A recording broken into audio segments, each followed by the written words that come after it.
You need a Bible this morning. You can go ahead and take it out and find the Old Testament book of Habakkuk. You are allowed to use your table of contents in this sermon series, especially. A lot of the books we're looking at are short books. Habakkuk is 3 chapters. There's some notes in your bulletin. If you like to follow along there, you can do that as well. In this series called the Book of the 12, we're looking at the final books of the Old Testament. We're looking at books that in our faith tradition we know as the minor prophets. In the Jewish faith tradition, these 12 books are sort of lumped together and included in one sort of conglomeration known as the Book of the 12. And so this morning we're on number 8 of 12, Habakkuk. And I think, as I studied this week, I think that Habakkuk is probably my favorite of the 12 minor prophets. If I had just had to pick one and say, which one is your favorite to study, to think about, to work through, to wrestle with even, I think Habakkuk would be that book. I'm going to give you some history this morning. We've done this every week. I've sort of laid out a little bit of the background, especially this morning for thinking about what we're reading in Habakkuk, understanding just a little bit of the background of the kings and the nations and the exiles and the empires and all the stuff going on that's just assumed when you read this book. I think it helps make it a little bit more clear. So here we go with a little bit of history. Habakkuk preached after the exile of Israel. That happened in 722, and he preached before the exile of Judah, which happened in 586, both of those being BC. And so the timeline we've looked at each week maybe is beginning to look familiar to you. The united kingdom, the unified kingdom was Israel when Saul was the first king, and then David was the next king, and then Solomon came after David. All of the tribes together under one monarch. Then the kingdom was divided. Rehoboam and Jeroboam. Rehoboam took Judah, Jeroboam took Israel in the north. They split the kingdom in half. All of the kings of Israel up north were wicked. Almost all of the kings of Judah down south were wicked. And eventually the northern kingdom of Israel was taken into exile by Assyria in 722. The Assyrians marched on the capital city of Samaria, conquered the city, took the people, hauled them into exile in Assyria. The same sort of thing happened in 586 when the Babylonians marched against the southern kingdom of Judah for their wickedness, for their idolatry, conquered the capital, Jerusalem, and then hauled the people into exile in Babylon. Now, what we're talking about in Habakkuk, we're going to put him right in between these two exiles, right? The northern kingdom has been taken, and he's talking about the fact that eventually the southern kingdom is going to be taken. And I'm going to give you one more sort of timeline visual to help you make sense of this. I'm going to put on the screen the last 5 kings of Judah. These are not the kings of Israel up north. These are the kings of Judah down south. And these are the last 5. Josiah, Jehoahaz, Jehoiakim, Jehoiakim, and Zedekiah. Habakkuk, we would fit right up under the reigns of Josiah and Jehoahaz. That's when Habakkuk lived. We're right on the very tail end of Judah's history. And Habakkuk falls under these kings. And this is also on your outline. Judah experienced a revival under Josiah, followed by a turning away under Jehoahaz. And you just need to file this away in your mind that Habakkuk lived through that. He lived through this revival that Josiah led. And it was a great revival. The Old Testament talks about all sorts of neat things that Josiah did. They repaired the temple. It had been in disrepair. While they were repairing the temple, they found the book of the law. It had been lost, and they actually brought the scriptures out and read the scriptures. When they read the scriptures, they realized, we haven't been doing any of this stuff.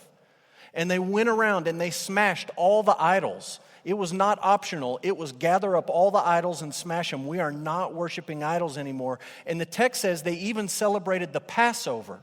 They hadn't done that for decades and decades and decades. And they read the law. They read the scriptures. And Josiah said, we should be doing this. Why aren't we doing this? And they had this great Passover celebration. All these great things. Things looked like they were turning around for Judah. And then Josiah dies in battle, and Jehoahaz takes the throne, and it all goes back to exactly what it was before. All the things he worked so hard for, the changes, the reforms, the revival, the awakening, all of it, it's like Jehoahaz just flushed it as soon as he took the throne. And Habakkuk lived through that. He lived through all of that. That's where Babylon comes into the story, and this is the last little piece of history I want you to know. Nebuchadnezzar, king of Babylon, attacked Jerusalem during the reigns of Jehoiakim, Jehoiakim, and Zedekiah. And I'll put those names back up and show you where Nebuchadnezzar comes. It's sort of like a rolling invasion during these last three kings. Jehoiakim, then Jehoiakim, then Zedekiah. Nebuchadnezzar, the Babylonians, they would march against Judah.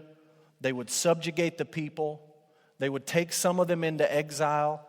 And they would leave, and then after a while, Judah would sort of bow up and say, hey, we're not going to pay your taxes or your tribute anymore. And they would bow up, and then Babylon would come right back, and the same thing would happen. They'd conquer the next king and send him out and put another king on the throne. And it happened several times right here at the end of Judah's history. And Habakkuk was looking forward to all of that. He experiences the revival under Josiah. He sees it all get washed away under Jehoahaz. And he knows, by the time this book is over, he knows what's coming for God's people in Judah. If we wanted to summarize the book in one sentence, this is how I would summarize it. Habakkuk is a book about wrestling. It's a book about wrestling. We're not talking about pro wrestling. We're not talking about amateur wrestling, collegiate wrestling. We're not talking about sumo wrestling. We're not talking about any other kind of wrestling you may be thinking of. We're talking about philosophical wrestling.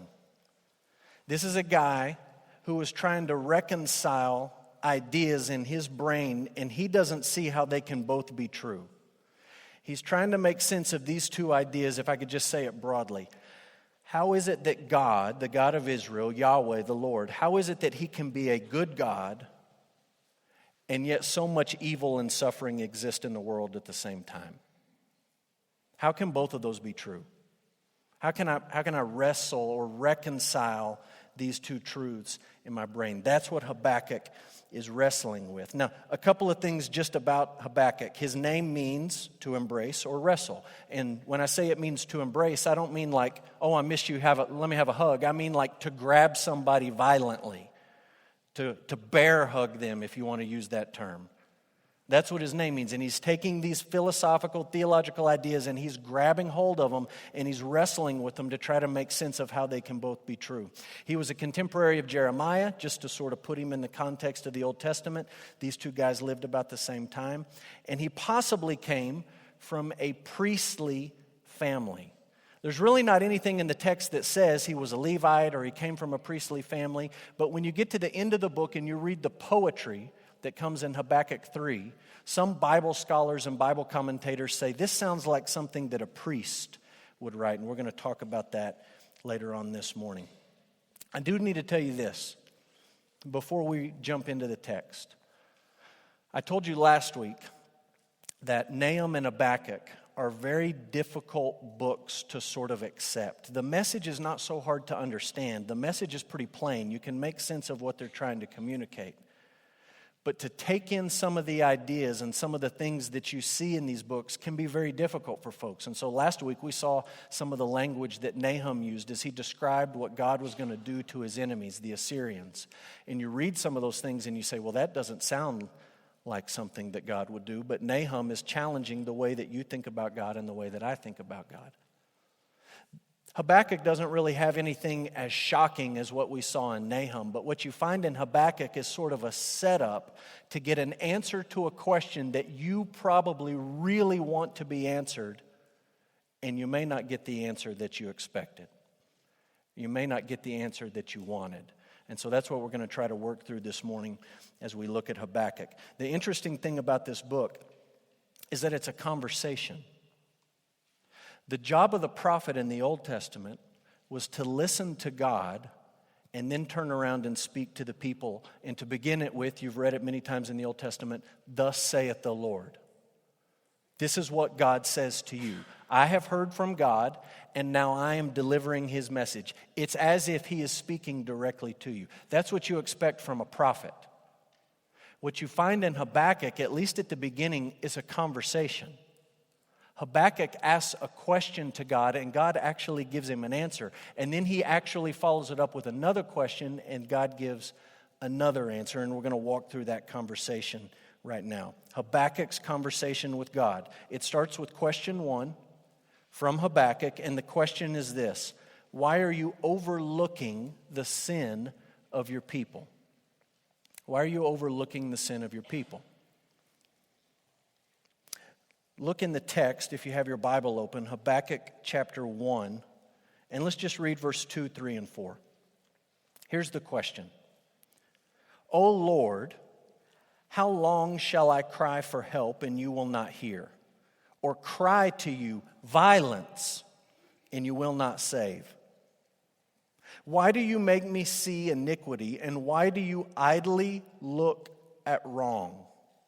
Destruction and violence are before me, strife and contention arise.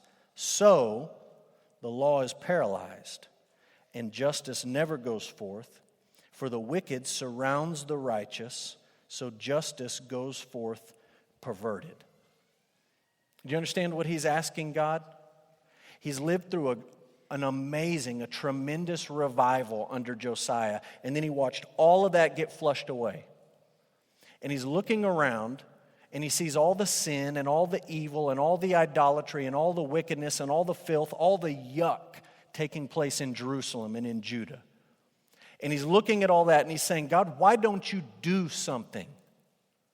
Why don't you change things? He remembers it used to be really good under Josiah. Things were completely moving in the opposite direction. Why are you just doing nothing when all of this wickedness is taking place in Jerusalem? I look around, I see it every day. Have you ever felt like that in our society?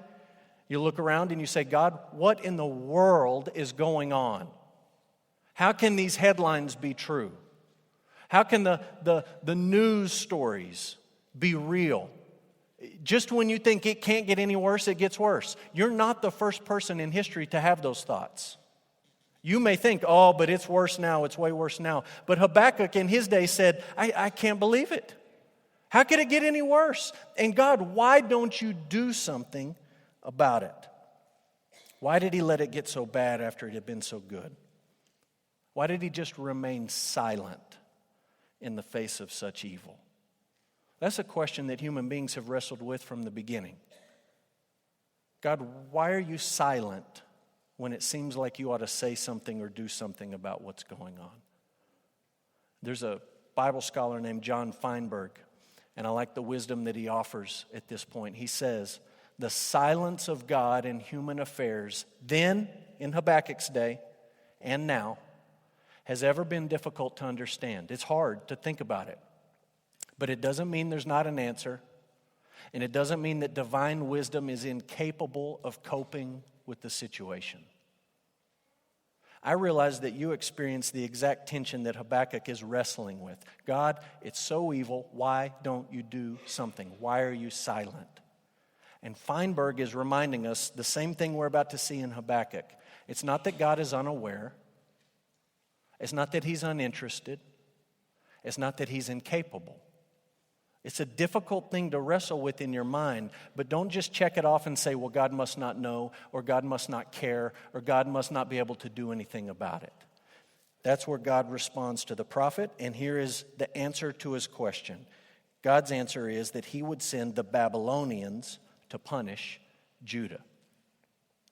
That's what he was going to do about it. Look at Habakkuk chapter 1. We're jumping down to verse 5 and 6, the Lord's answer.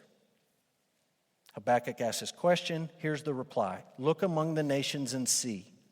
Wonder and be astounded. For I am doing a work in your days. You think I'm not doing anything. I'm doing something. I'm doing a work in your days. You would not believe it if told. In other words, this is not the answer you're looking for. I am raising up the Chaldeans, that bitter and hasty nation, who march through the breadth of the earth to seize dwellings not their own. Have you ever asked someone a question just to get an answer that you didn't expect? Maybe you've asked someone a question only to get an answer that you didn't want to hear, where you've almost said to yourself, I kind of wish I hadn't even asked the question. That's Habakkuk. He looks around his nation and he says, God, why don't you do something about all this wickedness? And what he has in mind is, hey, that revival under Josiah was great. Could you send us another Josiah? Could you send us another king to smash all the idols up and turn things around? And what God says instead is, I'm going to do something. I'm going to send the Babylonians to smash your houses to the ground. Let me just try to bring this as close to home as possible, as close to home as I know how to bring it. Imagine you're having your quiet time, right? You wake up early, or maybe you like to do it in the evening. You're reading the scriptures. You're trying to meditate on God's word. You're talking to God. He's spoken to you in his word, and you're talking back in prayer. And you've been wrestling with just the current state of affairs in our country, and you've looked at all the things going on and the craziness going on, and you think, oh God, it doesn't seem like it was like this years ago or decades ago. Why is it so bad? And you just say something to God, almost just off the cuff, just impulsive, like, God, when are you coming back? When are you going to send your son back? When are you going to do something? When are you going to change things in this country? And maybe what you have in mind is, like, we need a revival in the United States. We need awakening in the United States. We need God to come and change our hearts. You ask this question, and then imagine that God actually answers you. And the answer is not, well, I'm going to send a new Billy Graham. The answer is not, well, there's going to be a third great awakening in the United States. What if the answer from God was, well, I'm going to do something. I got something planned. You wouldn't believe it if I told you, so I'm going to tell you and see if you believe it. I'm going to raise up a group of terrorists out of the Middle East. I'm going to send them to your country, and they're going to burn every church in the United States to the ground. That's what I'm going to do about it. You would say, whoa, whoa, whoa, whoa, whoa. I wasn't talking about that. That's not what I want you to do.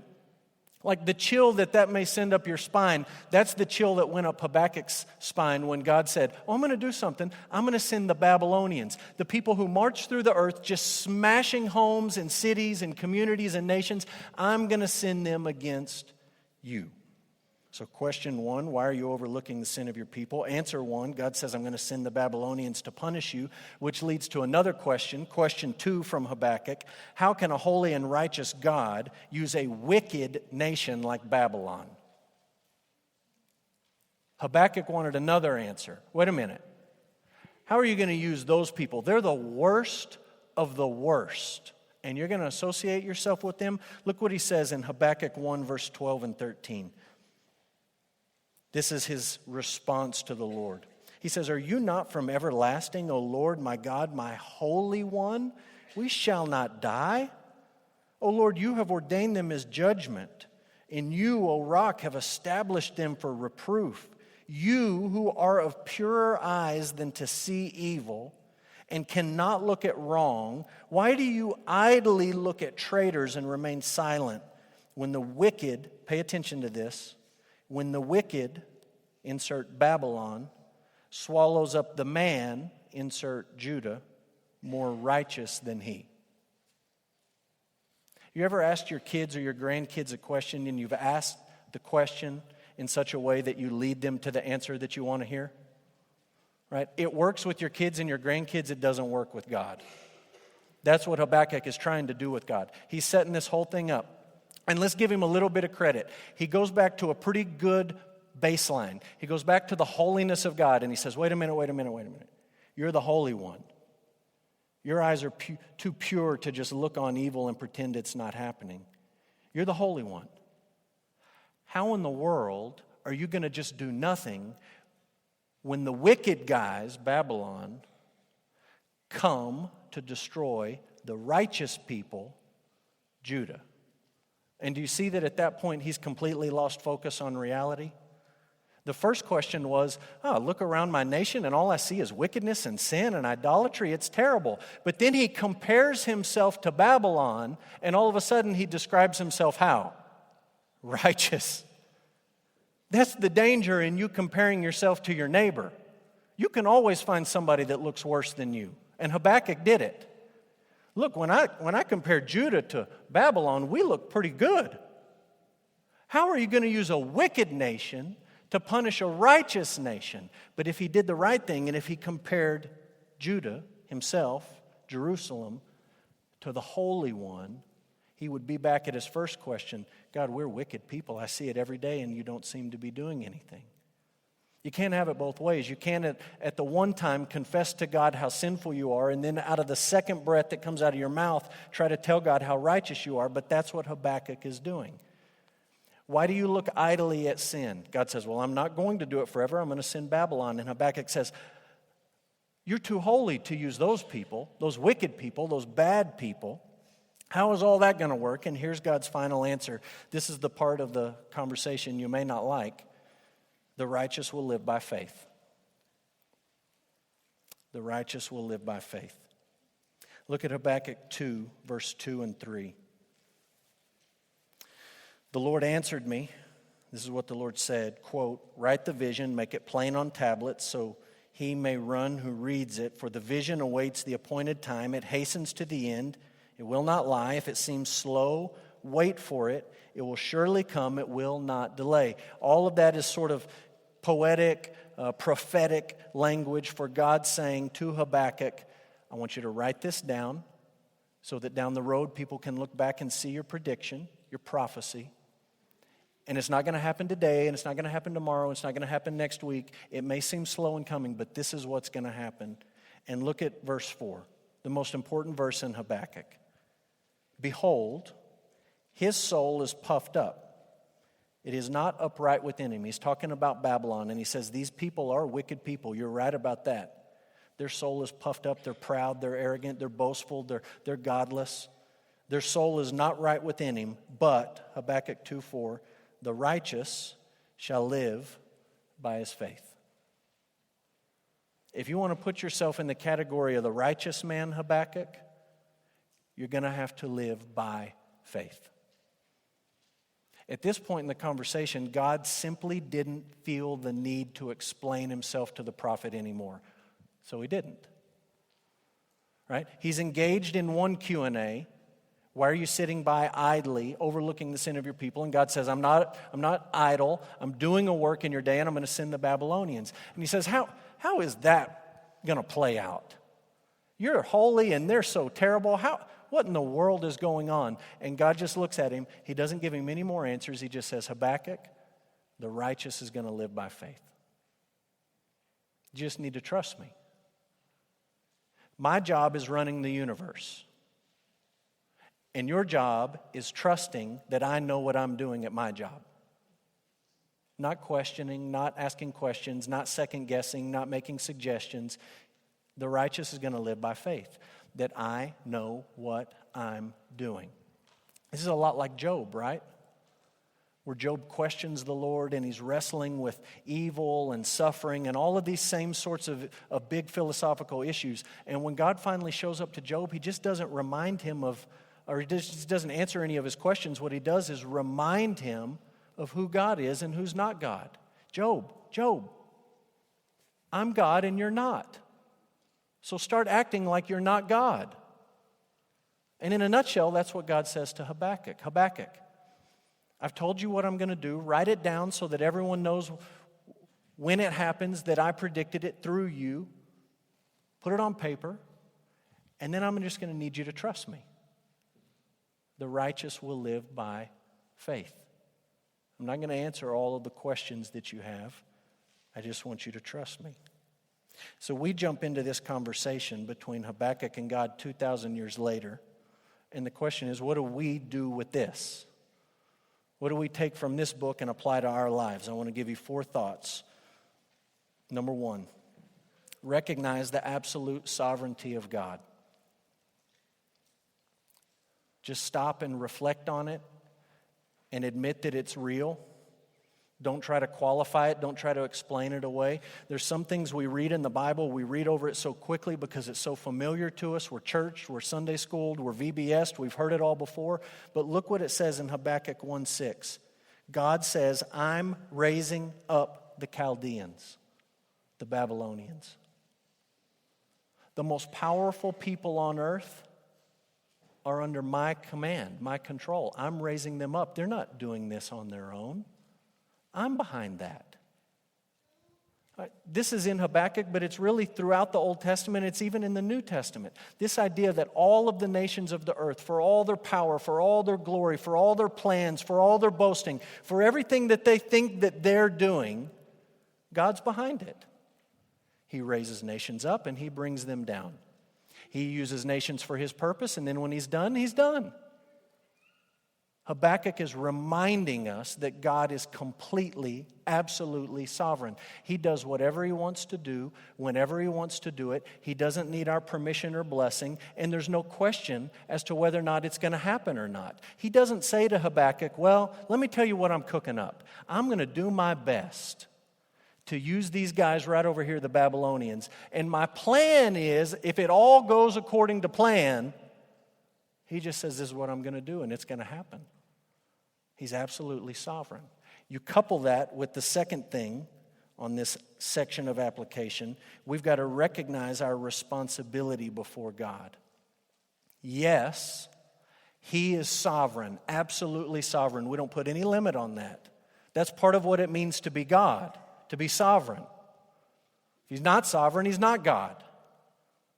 At the same time, we are truly and really responsible for our actions before Him. And the example of this in Habakkuk is the Babylonians. God says, I'm going to raise these people up. I'm going to send them against you for punishment. And the thinking person may work it out in their brain and say, well, it sounds like they're just kind of like a tool, kind of like a puppet, like they don't have any say in it. Like, how can God blame them for what's about to happen? God blames them for what's about to happen. Completely. He says in Habakkuk 2:4, their soul is puffed up. Look what he says in Habakkuk chapter 2. I want you to see these woes. 5 woes. We'll just read them quickly. Habakkuk 2:6. Woe to him, to Babylon, who heaps up what is not his own. Verse 9. Woe to him who gets evil gain for his house. Talking about Babylon. Verse 12, woe to him who builds a town with blood and founds a city on iniquity. He's talking about the Chaldeans. Verse 15, woe to him who makes his neighbors drink. They're responsible for that. Verse 19, woe to him who says to a wooden thing, awake, and to a silent stone, arise. Can this teach? Behold, it's overlaid with gold and silver. There is no breath at all in it. 5 woes against these people. And 2 truths that are very hard to reconcile in my brain and in your brain that you can't let go of either one. Number 1, God is absolutely sovereign. If He says He's going to raise a nation up and punish another nation, He does it. It's not difficult for Him. It's not hard for Him. He's sovereign. Truth number 2, we're responsible before God. You're really responsible. And what God is saying to Habakkuk is this: I'm going to use the Babylonians to punish Judah. And then I'm going to punish the Babylonians for what they did to Judah. And I know what your brain is thinking, because it's the same thing my brain is thinking. Well, that doesn't sound fair. Poor Babylonians. And God is saying to Habakkuk, and He's saying to me, and He's saying to you, the righteous person is going to live by faith. I'm not asking you to sort all this out in your brain. I'm just telling you that this is true. God is sovereign. And I'm telling you that you're responsible. They're both true. And I'm just asking you to believe it. You don't have to figure it out. God's not asking you to be God. He's not asking you to run the universe. He's not asking you to be second fiddle. He doesn't need a co-pilot. He's just saying, have faith. Trust me. So that's number 3 on your notes. What are we going to do with the book of Habakkuk? We're going to live lives marked by faith. We're going to live lives marked by faith. Habakkuk 2:4, the righteous shall live by faith. In the context of this book, God is saying to the prophet, you just need to trust me. I'm not going to answer all of your questions. You just need to have faith. What's fascinating is that when you turn to the New Testament, Habakkuk 2:4 is quoted verbatim, word for word, 3 times. 3 times. We're not going to look them up. You look them up on your own. You check what I'm telling you. In the book of Romans and the book of Galatians, Paul quotes this verse. And in both of those places, Romans 1 and Galatians 3, what Paul is saying when he quotes Habakkuk 2:4 is this: you cannot earn righteousness before God on your own. You can't be good enough to earn your way with God. Don't try to put the bad people, the Babylonians, over here and then prop yourself up as if you're righteous. You can't. That's not how it works. It didn't work that way for Habakkuk, and it doesn't work that way for you. The only way that you can have righteousness before God is if you have faith in Jesus. That's the only way. You have to have faith. You have to have faith that we just saw expressed in the baptisms. I know that I'm a sinner. I know I'm unrighteous. I believe that Jesus died for me, and that when I put my faith and my trust in Him, He takes my sin and I get His righteousness. That's the only way to be righteous before God. The righteous will live by faith. You also find it quoted in Hebrews 10. And the author of Hebrews is saying this: God isn't asking you to have a one-time, say it out loud, do the right thing up there, check it off, you're done kind of faith. He's asking you to have an enduring faith, walking in it day after day after day after day. That's why when we baptize these people, we ask them the question, are you going to follow Jesus? This, what we're doing in the water, is not the end of anything. It's the beginning of everything. From this point on, you walk by faith. Faith is not just what you do so you can get dunked. Faith is what you do every day when you walk with the Lord and you say, I'm not God, you're God. I trust you to run the universe. I know that I'm a sinner. The only way I can be righteous with you is if you give me the righteousness of your Son and you count my sin paid at the cross. That's the only way that I can live and be righteous, is through faith. So if you want to take the book of Habakkuk and you want to apply it to your life, you have to live a life marked by faith.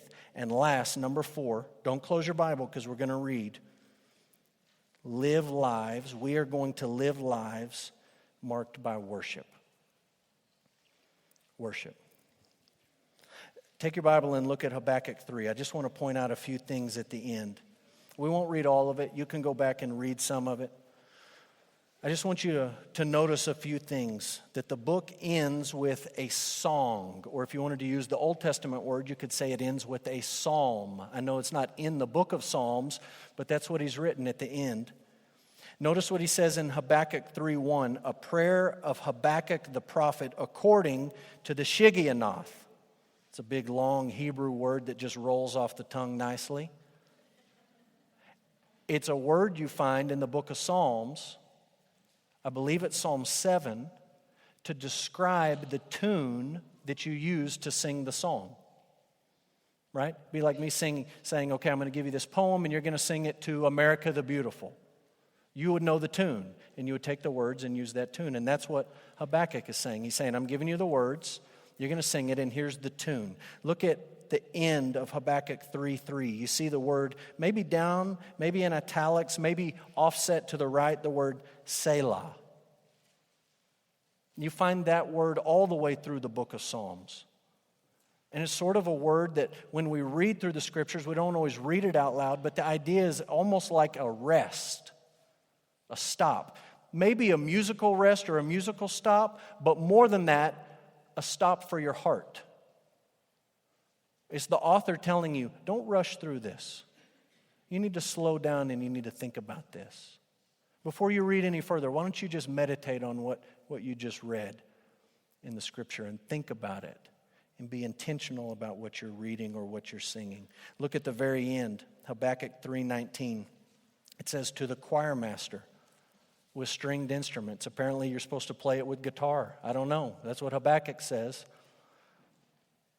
But he's giving it to the choir master, and he's saying to the choir master, this is not just for me to sing. This is not just for you to sing in your devotions. This is for the people of God to sing when they gather together. Because Habakkuk realizes these issues that he's wrestling with about who God is and how we can be righteous and how he works among the nations of the earth. These are big questions that all of God's people wrestle with. And his conclusion in chapter 3 is a song of worship. Yes, you're to have faith, Habakkuk 2:4, but the end of the book is a song. You're to be people who worship. You're not to be people who just come to the Scriptures and you say, okay, this is what God's like. I don't have to like it, but I'll accept it. He wants us to be people who come to the Scriptures. We see what God is like, even when it may challenge our assumptions or go against what our culture tells us about God. And He wants us to be people who celebrate it, who rejoice in it, who worship God for it. This is not just, well, I'll go along with this, I guess. You've proved your point. This is the things that you're telling me about you are good, and you deserve to be praised for them. Look at the very end of the book. Habakkuk 3. It ends with worship. And I just want you to understand, it's not worship because God answered all his questions. God didn't answer all his questions. It's not worship because God ended up agreeing to do it Habakkuk's way. He didn't. It's just worship because God is God. That's the kind of worship that we're being called to this morning. Not worship that's based on your circumstances or your healing or your victory or your outcome or your resolution or whatever you're asking God to do. Not worship based on, well, God has answered all of my questions and sort of put all these things in a nice, neat box where I can make sense of it. Just worship for God because he's God. We'll read these verses and we'll pray. Habakkuk 3:17. Though the fig tree should not blossom, nor fruit be on the vines, the produce of the olive fail, and the fields yield no food, the flock be cut off from the fold, and there be no herd in the stalls, yet I will rejoice in the Lord. I will take joy in the God of my salvation. God, the Lord, is my strength. He makes my feet like the deer's. He makes me tread on my high places. Let's pray.